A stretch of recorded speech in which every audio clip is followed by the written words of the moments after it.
โซโนอนุพัฒน์ต้องแล้วหรอวะลงแล้วถ่ายเบิ่งพี่น้อยบรรยากาศเนาะซูนยูนิเทลลงมาตั้งหน่อยตั้งเน็ตพวกพี่น้องเนาะนักศึกษาเปิดโรงเรียนใหม่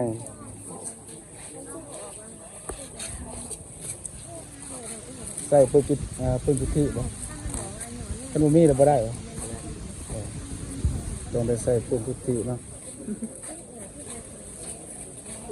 ใช่เบิ่งพี่น้อยเป็นลงมาให้บริการเต็มที่นะครับ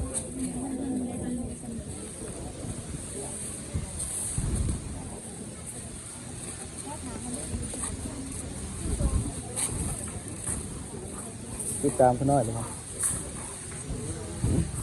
ติดตามหาเด้อ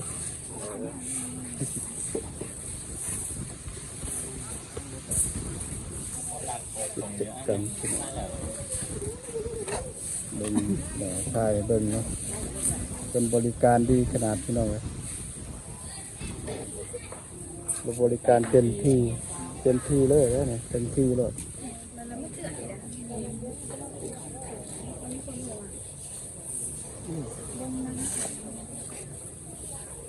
ให้ชีวิตที่สดใสไบรเตอร์ถ่ายเบิ่งเนาะบรรยากาศเนาะ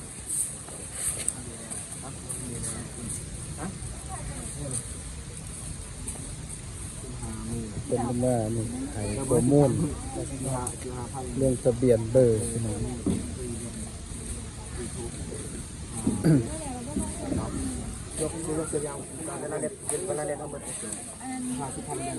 แต่บ่ได้ลงนะที่ไหนมันสิลงอยู่เสียอะไรได้ลงบ่ได้เสีย30,000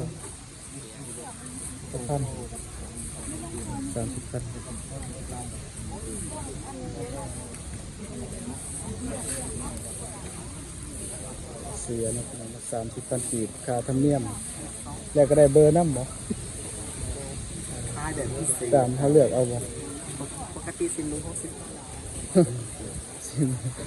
เอาลงทะเบียนให้พร้อมเลยกระแพงสมัครให้พร้อมมันจะไปเก็บใช่เป็น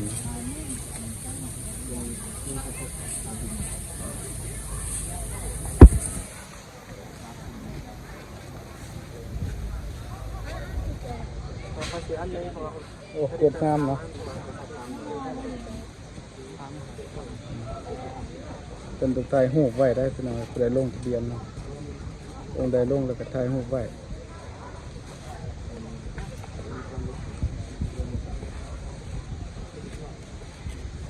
โปรโมชั่นนะพี่น้องโปรโมชั่นได้เบิ่งบรรยากาศสิเด้อพี่น้องส่งกันลงมาเนาะเจ้าเน้นกับบทไทยไปได้แล้ว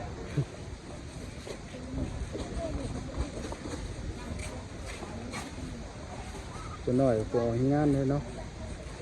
บัดซุกพี่น้องเอาให้งานปัดพี่น้องเนี่ย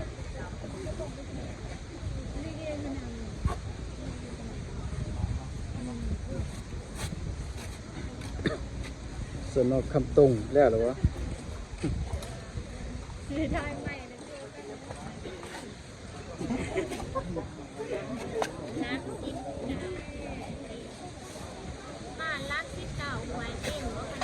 แค่วันละ19ครับ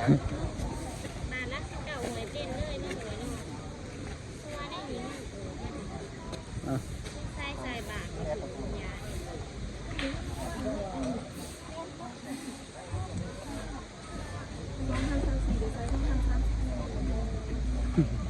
เสร็จแล้ว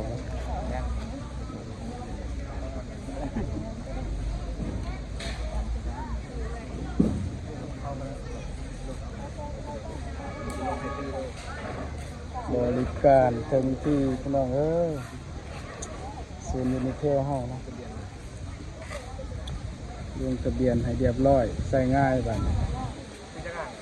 ใส่ง่ายจ่ายไว ตอนนี้ก็ลงแล้วก็ถ่ายรูป ไปสตรีทฟอร์มแล้วครับไปสตรีทฟอร์ม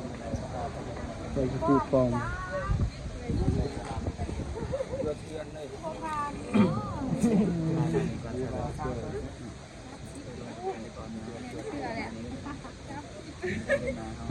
กินอับปีนเลยโอ้ยงงมันยังทายนาเดียวเป็นวันเดือนที่เกิด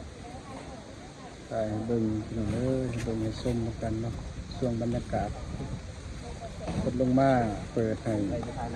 ลงทะเบียนสบายดีกว่าเขาสิไปลงอยู่ศูนย์ก็ยากมาถึงที่นี่สบาย เฮ้ย กัน เฮ้ยคนเถื่อนเข้ามาเลย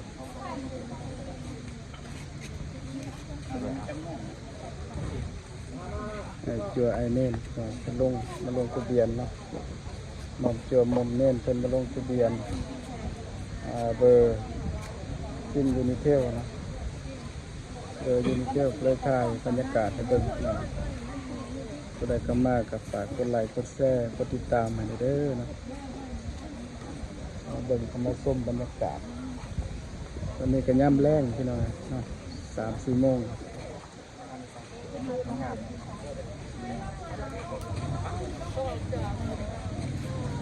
ลงแล้วนะ ล่มขนาดพี่น้องมีล่มขนาดยืนท่ายสิแล้วท่ายจะได้หรอกัดเจียวโดนกูมี่ยืนท่ายเอา แต่ผู้สาวเนาะ ถ่ายเบิดกูได้เข่าก็ถ่ายแล้วหรอวะคำว่าท่านแล้วกับเขาแล้วเราถ่ายแบบนั้นก่อน อันนี้ไม่วันนี้นะ เลยเราเส้นไหมเชื่อหนาสิได้เลย จะที่ชุมลายกันได้ยัง แต่คนย้อนหลังได้เด้อแต่ว่าท่านเบิด โยกันจังเลย ขึ้นก็ได้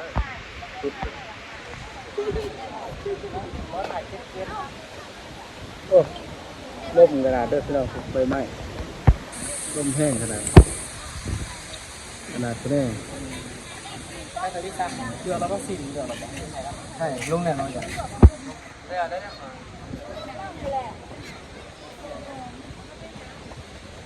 แจ้งขนาดนี้นะไอ้พ่นนะเปลี่ยนว่าก็คงก็ได้ขนาด12 สองธรรมดา 12ธรรมดา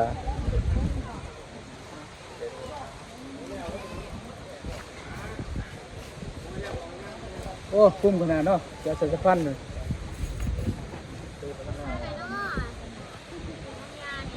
เจอเนาะเขาได้ขนาด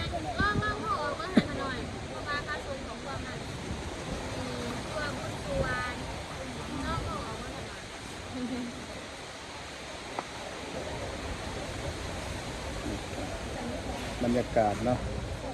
เป็นบริการดีขนาดน้องบริการเต็มที่เขียนหน่อยชื่อหรอวะใช่เบ็ดเลย แมนปฏิบัติเลย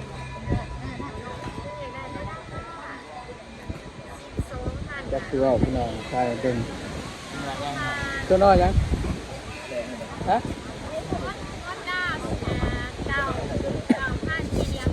เนาะไปเลยเด้อ จะบอกว่าคะแนนคันนี้เท่าไหร่หน้าตาได้คันนี้พวกยังบ่ได้มันบอก แมน เบอร์เตือนเลย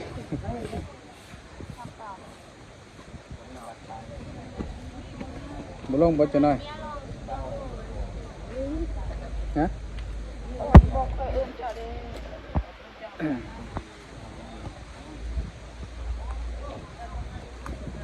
มันตั้งเลยได้เลย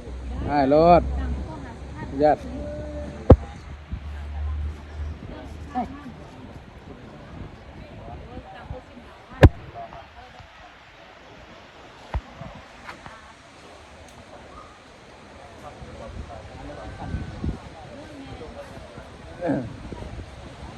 ายเบิ่งครับเก็บลงมาที่ กิน5,000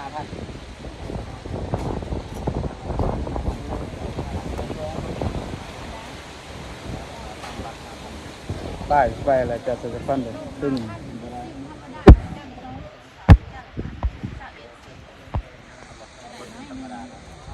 โอ้ผมเห็นอยู่